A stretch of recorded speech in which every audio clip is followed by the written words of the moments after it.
Bonjour à tous, donc aujourd'hui on va voir ensemble les péricardites aigus et chroniques. Donc on va commencer par les péricardites aigus. Un petit rappel anatomique, donc le cœur se trouve dans le thorax et il est recouvert d'une séreuse qu'on appelle le péricarde. Donc le péricarde est constitué de deux types, donc un péricarde dit fibreux, donc qui relie le cœur aux structures thoraciques, donc le diaphragme et la face postérieure du sternum, et un péricarde séreux qui enveloppe le cœur. Donc il est constitué de deux couches, donc un péricarde dit pariétal et un péricarde dit viscéral qui entoure le cœur. Donc c'est ce péricarde qui nous intéresse parce qu'il est à l'origine des péricardites aigus. Donc c'est son inflammation qui génère ou qui est à l'origine de la péricardite aiguë. Donc voilà des schémas qui représentent le péricarde. Donc on l'a déjà dit, donc c'est quoi une péricardite? Ben, c'est une inflammation aiguë du péricarde, donc avec ou sans épanchement péricardique. Donc, pour ce qui est des définitions, donc on parle d'une péricardite aiguë donc lorsque c'est un nouvel épisode. Donc on parle d'une péricardite incessante lorsque les symptômes durent au-delà d'un mois et demi sans rémission. Donc on parle d'une récurrence lorsque on a une péricardite aiguë qui récidive après un mois et demi de rémission.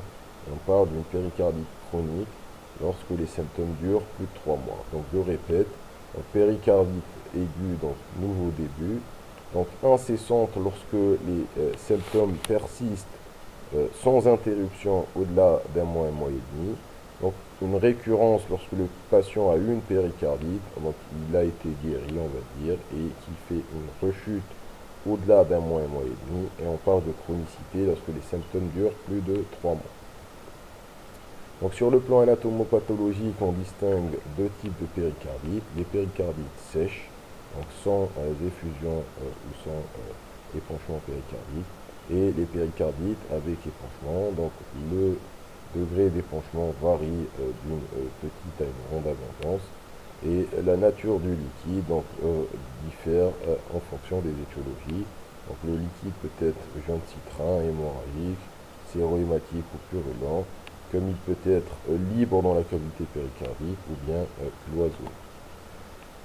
Donc cliniquement, comment ça se traduit? Donc ça se traduit essentiellement, donc c'est le maître symptôme par une douleur thoracique rétrosternale. Donc quelles sont les caractéristiques de cette douleur? Donc c'est une douleur le plus souvent aiguë, donc qui augmente à l'inspiration et qui est soulagée par la position penchée en avant et les anti-inflammatoires. Donc cette douleur peut être associée à d'autres signes, donc de la dyspnée ou des signes de compression médiasténale, donc OK, dysphagie. Et cela témoigne le plus souvent de l'abondance de l'épanchement péricardique. Donc pour ce qui est des signes généraux, donc on peut retrouver les signes généraux en général en rapport avec l'étiologie de la péricardite, donc de la fièvre, des arthralgies ou bien des amaigrissements, des sueurs dans certaines étiologies gastriques. Donc sur le plan de l'examen physique, donc, le maître signe c'est le frottement péricardique, donc, qui est pathognomonique, donc c'est un bruit systolo-diastolique, mésocardiaque, et qui a une tonalité bien particulière, donc il est rude, râpeux, dit en craquement de cuir. Donc je répète, donc frottement péricardique, c'est un bruit systolo-diastolique qui a une tonalité, un timbre particulier, donc râpeux, en craquement de cuir, donc une sorte de frottement. Donc on peut trouver aussi des assourdissements des bruits du cœur lorsque les épanchements sont de grande abondance. Donc en extracardiaque, donc il faut rechercher impérativement les signes de mauvaise tolérance, donc prendre le pouls du patient et sa pression artérielle, voir s'il y a des signes d'insuffisance cardiaque droite, donc hépatomégalie et turgescence des veines jugulaires, et en plus rechercher des arguments d'orientation vers une étiologie, donc soit examiner le patient de la tête aux pieds, appareil par appareil. Donc sur le plan électrocardiographique, donc, les signes ECG sont fréquents. Donc l'évolution se fait en 4 stades. Donc le premier stade, donc pour les premières 24 heures, donc on note un sus-décalage du segment ST concave vers le haut. Donc ce sus-décalage n'est pas systématisé, c'est-à-dire il est diffus et ne correspond pas à un territoire donné. Donc, entre 24 et 48 heures, on note un retour du ST à la ligne isoélectrique avec un aplatissement des ondes T. Donc, entre 48 heures et une semaine, on note une inversion généralisée des ondes T. Puis, au-delà d'une semaine jusqu'à 2 mois, un retour à la normale de l'ECG. Donc on peut trouver d'autres anomalies à l'ECG, donc le sous-décalage du PR qui est assez évocateur, voire très évocateur de péricardite. On peut trouver des troubles du rythme supraventriculaire. Donc le microvoltage qui témoigne d'un épanchement de grande abondance. Donc qu'est-ce qu'un microvoltage? Donc c'est des QRS qui sont inférieurs à 5 mm. Donc l'alternance électrique. Donc c'est des complexes QRS qui vont changer de taille et ceci, là aussi, témoigne encore une fois d'une abondance de l'épanchement. Donc, à la fin, on peut trouver des ECG normaux. Ceci n'exclut pas le diagnostic de péricardite. Donc voilà les phases ECG. Donc, vous avez ici un sus-décalage du segment ST concave et diffus avec un sous-décalage du PR. Donc ensuite, entre 24 et 48 heures, donc retour du segment ST à la ligne de base, ou à la ligne isoélectrique, et aplatissement de l'onde T. Donc au-delà de 48 heures jusqu'à une semaine, négativation de l'onde T, puis retour à la normale de l'ECG.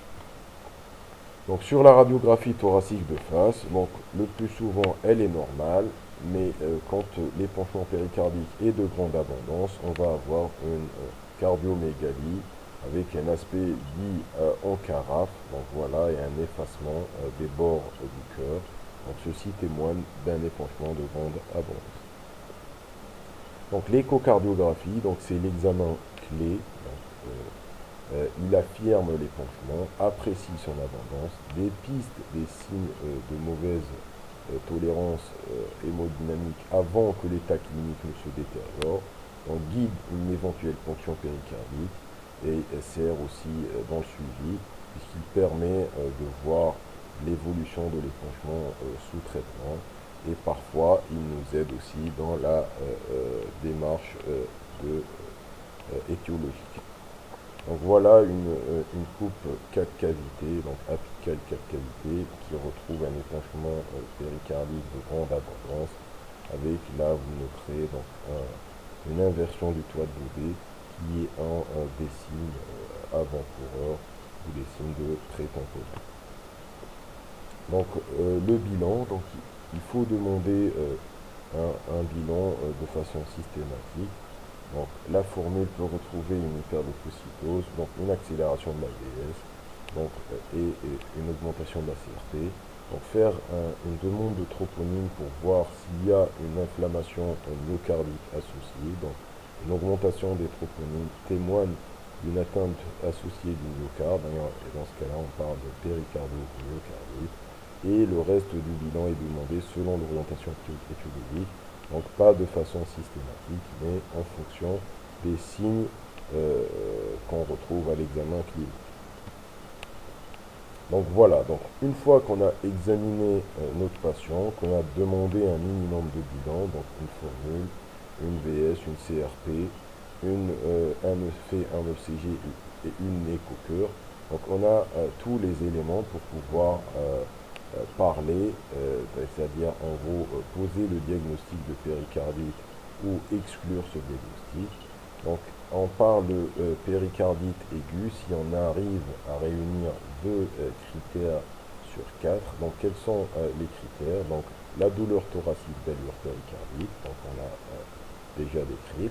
Donc le frottement péricardique, donc les modifications électriques, donc sus-décalage du ST donc de façon diffuse ou sous-décalage du PR et l'épanchement péricardique qu'on va voir sur une écho. Donc si on a 2 sur 4 de ces critères, donc on est en droit de retenir le diagnostic de péricardite aiguë. Donc quels sont les diagnostics différentiels?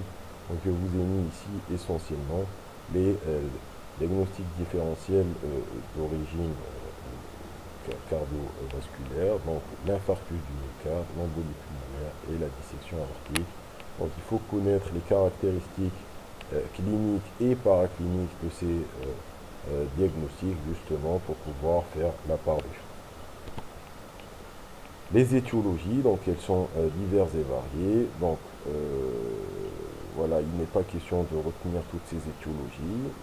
Donc elles sont essentiellement d'origine infectieuse, donc virale, bactérienne, fongique ou parasitaire.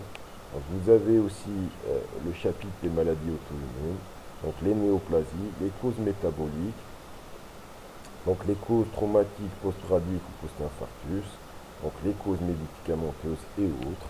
Donc je vous demanderai de retenir donc, les causes virales parce que c'est la première cause des péricardites aiguës. Donc les causes bactériennes qui, elles, surviennent le plus souvent dans un contexte particulier. Donc vous avez la tuberculose, donc ici, et les autres causes de péricardite bactérienne qui surviennent le plus souvent chez les sujets immunodéprimés, au même titre que les péricardites fongiques ou parasitaires. Donc je vous demanderai de retenir quelques étiologies de péricardite auto-immune. Donc, et en premier lieu, le lupus érythémateux aigu disséminé. Donc les causes néoplasiques, donc toutes les néoplasies peuvent donner des péricardites aigus. Donc dans les causes métaboliques, donc l'insuffisance rénale et l'hypothyroïdie. Donc je vous demanderai aussi de retenir les causes traumatiques et l'infarctus du myocarde. Et en dernier lieu, donc, il faut savoir que la cause le plus souvent rencontrée est la cause virale. Donc il faut savoir aussi qu'il existe des critères dits de mauvais pronostic. Donc quels sont ces critères de mauvais pronostic? Donc c'est les patients qui ont une péricardite avec un des critères suivants, donc une fièvre, donc une présentation sub-aiguë, un épanchement de grande abondance ou une tamponnade et une non-réponse aux anti-inflammatoires. Donc des critères de mauvais pronostic mineurs, donc lorsqu'on a une péricardomyocardite, donc une inflammation du péricarde et du myocarde, donc des patients immunodéprimés, une étiologie traumatique ou bien la prise d'anticoagulants par le patient. Donc voilà le bilan étiologique qu'on fait de façon systématique. Donc on l'a déjà dit, ECG, radiographie du thorax, écho-cœur, CRP et troponie. Donc un bilan étiologique supplémentaire n'est pas recommandé de façon systématique, mais de façon orientée. Et en cas de critères de mauvais pronostic, là aussi, il faut hospitaliser les patients et pousser les investigations. Donc, comment procéder? Voilà, donc une fois qu'on a examiné le patient et qu'on a réalisé le bilan minimal, donc on retient oui ou non le diagnostic de péricardite. Donc si on a les critères requis, donc le diagnostic est retenu. Donc, et on fait un bilan étiologique plus poussé si et si seulement si on a une étiologie qui est très probable et très suspecte à l'examen clinique et en s'aidant aussi des autres paramètres, ou bien s'il y a des critères de mauvais pronostic qu'on a déjà cités et qui sont mentionnés ici. Donc, si on n'a pas de critères qui orientent vers une étiologie ou bien des critères de mauvais pronostic, donc on entame un traitement anti-inflammatoire et on peut traiter les patients en ambulatoire. Donc si en revanche vous avez des critères qui orientent vers une étiologie ou bien des critères de haut risque, donc dans ce cas-là, il faut admettre les patients à l'hôpital et compléter le bilan étiologique. Donc le pronostic, donc il faut savoir que le pronostic des péricardites aigus est le plus souvent bon et favorable. Donc quelles sont les complications qui peuvent survenir? Donc la tamponnade, donc elle survient rarement donc, dans les péricardites aigus idiopathiques ou virales, donc c'est souvent confondu, hein, et le plutôt l'apanage des péricardites aigus néoplasiques ou bactériens. Donc, et le deuxième risque étant le risque de développer une constriction. Donc ce risque est très faible pour les péricardites aigus et il est en revanche très élevé quand l'origine de la péricardite est une origine bactérienne. Donc on a une évolution vers une constriction de 20 à 30% des cas. Donc un mot sur la tamponnade. Donc c'est quoi une tamponnade? Donc une tamponnade c'est une adiastolie aiguë qui veut dire clairement une gêne, voire une absence de remplissage des cavités cardiaques.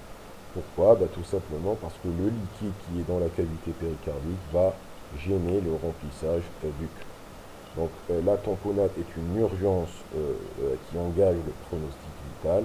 Donc le diagnostic est très simple. Donc c'est des patients qui vont arriver aux urgences avec une altération hémodynamique, donc des tensions basses, des pouls filants, donc avec une dyspnée, donc, et un tableau d'insuffisance cardiaque droite, c'est-à-dire des veines jugulaires turgescentes et une hépatomégalie. Donc un ECG retrouvera des ondes QRS microvoltées et l'écho-cœur, donc qui est l'examen clé, va retrouver un épanchement péricardique de grande abondance avec des signes de tamponnade. Le traitement qui s'impose, c'est la ponction péricardique à chaque fois que possible, voire un drainage chirurgical quand on ne peut pas ponctionner le liquide pour une raison ou pour une autre. Donc voilà schématiquement la ponction péricardique. Donc le patient est en position demi-assise et on fait une ponction sous-xiphoïdienne, sous anesthésie locale. Donc une fois qu'on est dans la cavité péricardique, donc on met des sondes ou des drains pour drainer la cavité.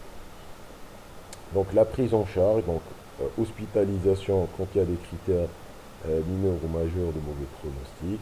Donc restriction d'activité physique jusqu'à guérison. Donc chez les athlètes, on préconise une restriction d'au moins de 3 mois. Donc le traitement médical est fait essentiellement à base d'anti-inflammatoires. Donc aspirine à dose anti-inflammatoire ou AINS avec une gastroprotection par IPP. Donc associé à ça de la colchicine. Donc la colchicine réduit les récidives. Donc en cas de résistance ou d'étiologie spécifique à type de maladie auto-immune, donc la corticothérapie est indiquée, mais sûrement pas de corticothérapie de première intention. Il ne faut pas instaurer un traitement par corticoïde. Donc la base du traitement étant les anti-inflammatoires non stéroïdiens. Donc dans l'évolution, donc il est recommandé de faire des CRP pour voir un peu l'état inflammatoire et essayer de voir quelle est la réponse au traitement. Donc voilà les posologies. Donc aspirine, donc 1 gramme 3 fois par jour pendant une quinzaine de jours, ou bien AINS type d'ibuprofène, donc 600 mg 3 fois jour pendant 15 jours, et de la colchicine pendant 3 mois. Donc voilà l'algorithme du traitement. Donc diagnostic retenu, donc pas d'étiologie précise, donc aspirine ou AINS plus colchicine et restriction physique. Donc si échec ou bien une étiologie bien précise, donc corticothérapie. Donc si récurrence, on refait le même schéma thérapeutique en prolongeant un peu les durées. en cas de résistance ou de persistance, donc on peut passer à des immunoglobulines, voire des immunosuppresseurs à type d'azathioprine ou d'anakinra. Donc, et en dernier recours, et de façon très exceptionnelle, chez les patients qui ont des péricardites très résistantes et très récidivantes, la péricardectomie, c'est en gros l'ablation chirurgicale du péricarde. Donc voilà, donc, on a vu les péricardites aigus, donc maintenant on va voir les péricardites constrictifs. Donc définition, donc il s'agit d'un épaississement fibreux du péricarde avec calcification entraînant une gêne au remplissage diastolique du cœur. Donc c'est une adiastolie chronique. Donc on a vu la tamponade, donc qui est une adiastolie aiguë, donc une gêne au remplissage de façon aiguë. Donc là, la constriction, c'est une gêne au remplissage de façon chronique, donc on parle d'adiastolie chronique, et elle est due non pas à un épanchement de grande abondance, mais cette fois-ci à un épaississement du péricarde qui, lui, va enserrer le cœur et gêner le remplissage. Donc les étiologies, donc dans les pays sous-développés ou en voie de développement comme d'autres pays, donc la tuberculose est la première étiologie. Ensuite viennent les autres étiologies, donc la post-radiothérapie, l'étiologie radique. Vous avez la post-chirurgicale, donc chirurgie cardiaque, donc qui est pourvoyeuse de péricardite constrictive chronique, insuffisance rénale, les péricardites d'origine infectieuse, donc on l'a vu, donc un cinquième voire entière des péricardites aiguës bactériennes évoluent vers la constriction, et voilà, très accessoirement, on va dire, donc les tumeurs primitives du péricarde ou les tumeurs secondaires du péricarde. Donc sur le plan anatomopathologique, donc là aussi deux distinctions. Donc la constriction avec épanchement, c'est ce qu'on appelle la péricardite chronique constrictive effusive. Donc on va avoir en plus de l'épaississement fibreux du péricarde, donc du liquide. Donc l'étiologie le plus souvent est bactérienne tuberculeuse, et les constrictions sans épanchement qui sont le plus souvent rencontrées. Pour ce qui est de la clinique, ben, c'est un tableau d'insuffisance cardiaque à prédominance droite, donc qui va se traduire par des dyspnées d'effort, donc des stases, donc des œdèmes des membres inférieurs, des hépatomégalies, des turgescences des veines jugulaires, donc des acides. Donc auscultation, donc vous avez le plus souvent une auscultation qui est normale. Il y a un bruit qu'on décrit, donc c'est la vibrance péricardique, qui est un troisième bruit diastolique. Donc ce bruit est une sorte de galop protodiastolique, donc qui traduit la gêne au remplissage. Sur le plan électrique, donc vous pouvez avoir des ECG qui sont pseudo-normaux, mais le plus souvent les ECG sont pathologiques, donc avec un rythme qui peut être sinusal ou des rythmes irréguliers à type de fibrillation auriculaire, voire des flotteurs ou d'autres tachycardies supraventriculaires. Donc on notera quand les rythmes sont sinusaux des hypertrophies auriculaires, donc essentiellement gauche, voire des hypertrophies auriculaires droite et gauche, donc des microvoltages et des ontés négatives, voire plates. Donc la radiographie du thorax peut retrouver des calcifications péricardiques, on verra quelques exemples, voire elle peut être normale. Donc voilà, regardez, donc un cliché d'une péricardite constrictive. Donc vous noterez les calcifications ici autour du péricarde. Donc ceci étant une forme caricaturale et évoluée de la maladie. Donc pour ce qui est de l'ECG, donc là vous avez un ECG d'une péricardite constrictive. Donc vous noterez un aspect d'hypertrophie auriculaire gauche avec un microvoltage. Donc regardez la petitesse des QRS et des ontés aplati et négatif par endroit.